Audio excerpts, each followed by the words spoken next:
Yes, less than 5 minutes a day is going to lead to fluency. And look, before you get defensive and think that's impossible or I'm determined, I'm going to do 30 to 60 minutes a day. I love that for you. I think your intention is great, but I have seen this time and time again. Again, I've been doing this for almost 20 years. I can tell you right now that is not sustainable.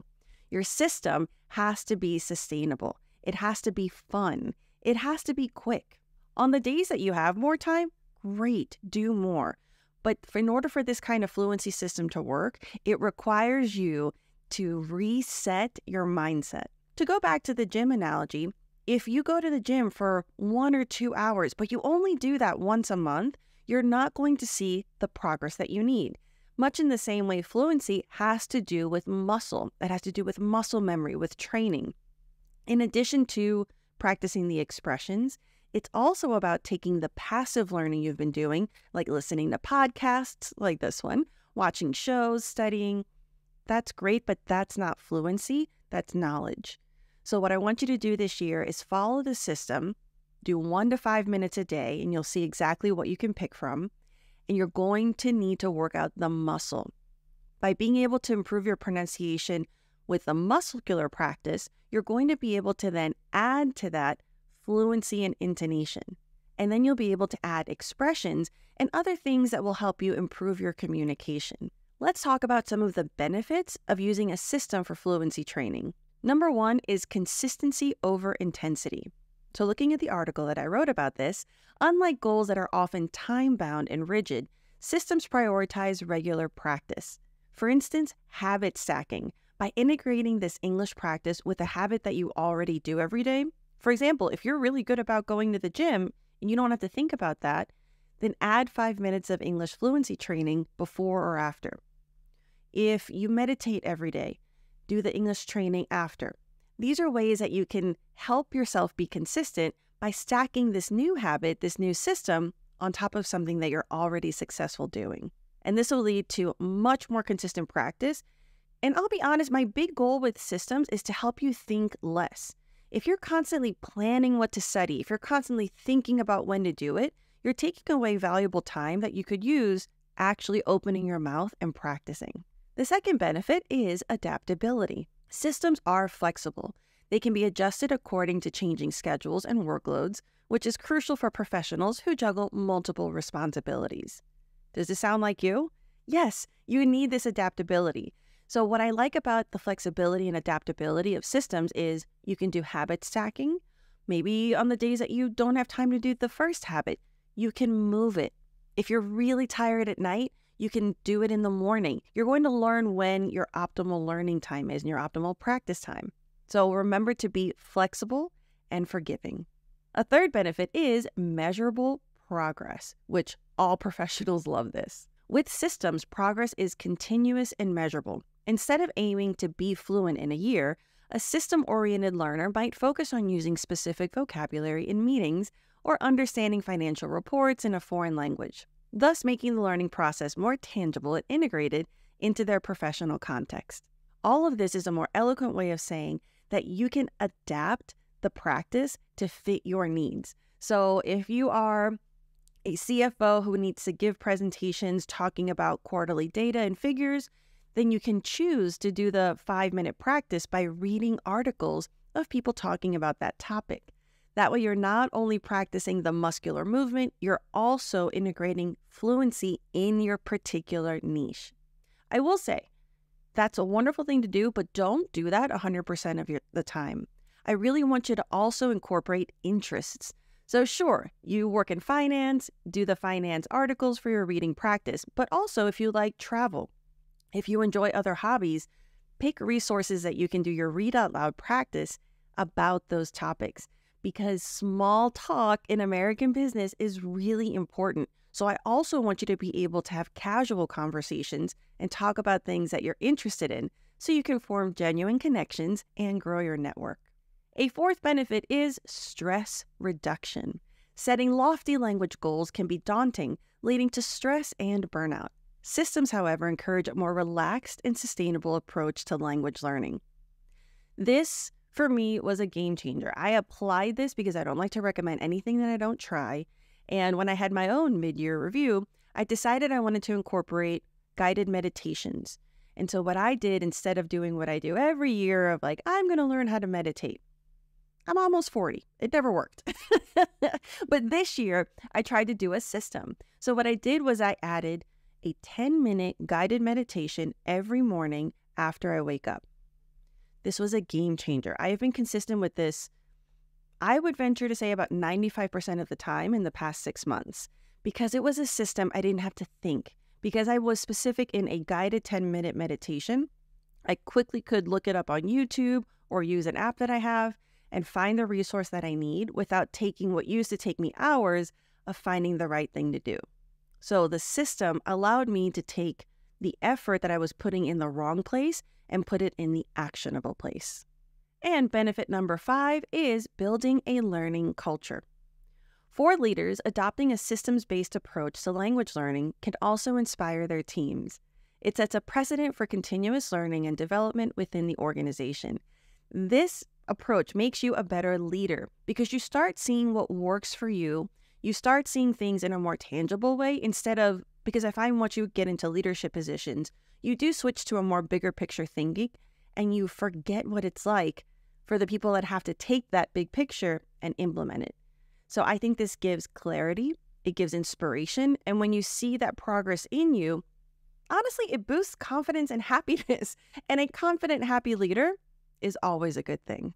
Now, how can you implement this system for bespoke learning? As I mentioned before, I have a PDF guide that you can use. It's got the checklist. I have the daily checklist, specific activities you can do, resources, and then I also have a weekly checklist that helps you keep track every week for the entire year. Even if you miss a week or a few weeks, it doesn't matter. The goal of this system is to help you have the tools, have the accountability. Don't shy away from it. Don't take that page, crumple it, and then quit doing it. Just acknowledge and figure out, why did you skip those days? Why were you not present that week? And just help yourself reset. Again, be forgiving. I know most people that follow me tend to be perfectionists, and this system allows you to let go of perfectionism and focus on results. Just like if you stop going to the gym, you could stop going the rest of the year, but what good does that do? Just pick back up and start day one whenever you need to. Speaking of my fluency system, I'm not here to gatekeep. I would love for you to download the PDF to keep yourself accountable, but let's go over right now what the daily activity options are. The first one that I have for you is to read one sentence 3 times. I tell absolutely all of my clients this. This is a tiny practice that gives you massive results. So what you do when you're reading it 3 times, the first time is always going to be awkward. It's when you kind of work out the insecurity, when you work out the awkwardness of reading something that you haven't read before. The second time, focus on your breathing as you're reading, focus on the intonation and the pausing. And the third time, you want to focus on, now that you know the meaning of the sentence, where you deliver, where you emphasize. And again, reading one sentence 3 times, that is not a big time commitment, but the impact that has on your fluency is massive. The second activity option I have for your fluency practice is to read for 1 minute out loud. So this is different than the first activity because the first one gives you a chance to redo and improve. By reading 1 minute out loud, this is made even better if you record yourself. Yes, it is awkward to hear your own voice. Yes, it is awkward to see yourself if you're doing a video recording. Remember, don't be critical, be constructive. By reading out loud for a minute and knowing that you have to record yourself, it will cause a little bit of anxiety. So what that's going to do is you're going to help yourself relax, feel anxiety, work through it, calm yourself down, and be able to read something that you haven't read before. Because I actually recommend, don't read it beforehand, but you can do that if you have time, and just see how you can pronounce things, what your fluidity is without practice. Then when you look or listen to your recording, you're able to see what you want to work on body language-wise. Do you look nervous? Maybe it's just practicing relaxing your shoulders throughout the day. So this gives you actionable things you can do throughout your day to improve your fluency and confidence. A third option is to sing a song. So with this, I recommend go on YouTube, Google the title of the song plus lyrics, and you should be able to find something. Don't pick a song that's super fast. But what I love about this practice is, look, you're probably really busy and there are going to be days where you feel exhausted. So by adding something that's truly fun, a song that you love, That's going to help you also associate English with fun. English is natural. By incorporating these more fun resources, it's also about helping you feel natural, feel calm, feel fun when you're doing things in English. When you're singing the song, this is a great way to practice connected speech because singing, not only is it rhythmic, but it also blends the words really nicely. So that's going to help you get used to connected speech without over-intellectualizing it and having a good time. For this one, I would recommend do one song per week. Like do the song more than one time because it's always a little hard to get used to some of the faster parts. The more you do it, the more your mouth will feel comfortable, and it's one less thing to choose. The fourth activity you can do is to read an episode description.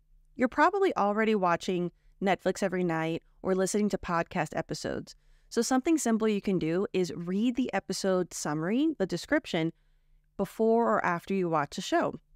Usually they're about 1 to 5 sentences. It's a topic you're already interested in. For small talk purposes, it'll give you the vocabulary to talk about what you watch if someone asks you the next day. And it's habit stacking. If you're already binging shows every night, you may as well add this to it, and you don't have to think about what to do or when to do it. The fifth activity option is to answer a question. So in the PDF, I've added a link to some of my favorite resources for random questions. And what you're going to do with this is they're meant to be conversational and casual. Don't answer it like you're in a job interview. You're going to pick a random question. The list I have in there is numbered. So you can pick a random number, like 27. You go look at which question that is, pretend a friend or colleague is asking it to you, and answer it conversationally. But it doesn't stop there. So be concise, and then ask a question back like you're trying to keep the conversation going. This is fluency. Fluency does not mean that you're able to give a monologue. True fluency involves conversation. It involves connection with other people. So this particular practice I love because you have to train yourself to give a short answer. This is especially important for cultures like, for example, in Latin America, you tend to be way more descriptive. Whereas in American culture, we tend to be more bottom line and direct. So this gives you an opportunity to figure out how to answer these random questions in a short, clear way, and then also re-engage the other person by asking a question in return. And last but not least, another option is to complete a section in my Advanced Pronunciation Accelerator program. So if you've already gotten this program, you'll notice that every masterclass is split up into 1 to 4 minute sections. So what you can do for daily accountability, even if you were awesome and you watched the full masterclass on one day, every day, pick a little section from it and rewatch it and practice it. So you'll notice that all the activities are about you repeating after me. So by doing this, by the time you're doing that program and you're following me, your English is upper intermediate to advanced. That means that any pronunciation mistakes you're making are pronunciation mistakes you've made for years, if not decades. That's a lot of muscle memory that you're going to need to correct. So even if you've done the masterclass, you need the repetition and the practice in order to actually change and hear the improvement.